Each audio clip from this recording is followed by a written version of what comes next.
زاك لوفتن عايزه شوتر بلاير ماشي، عايزه هو الحاسم ماشي، عايزه تيم بلاير ويلعب الفريق كله ماشي.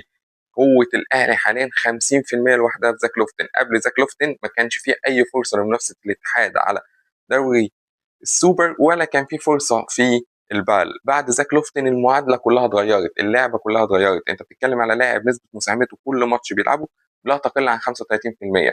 الراجل يوم يقول إن هو ما بيسجلش بيجيب 15 بس وبيعمل لك 7 اسيست، يعني في 34 35 30 نقطة دايما لزاك لوفتن. قبل زاك لوفتن اما كان بيلعب كانت نتائج ماتشات الاهلي ما بتعديش ال 60 65 نقطة. دلوقتي احنا بنتكلم في الثمانينات.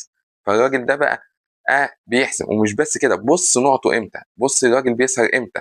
مش بس الكريتيكال تايم هو اللي في اخر كام دقيقه في واخر كام ثانيه في الربع، لا الكريتيكال تايم في كل شوط، اللي هو يخرجك كل شوط فارق عن الفريق، يخرجك من كل كوارتر.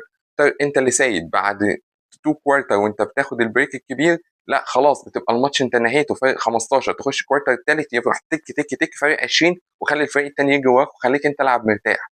فزاك لوفتن هو قبلة حياة فريق الباسكت واللي هيحط الأهلي على منصات البطولات السنة دي إن شاء الله.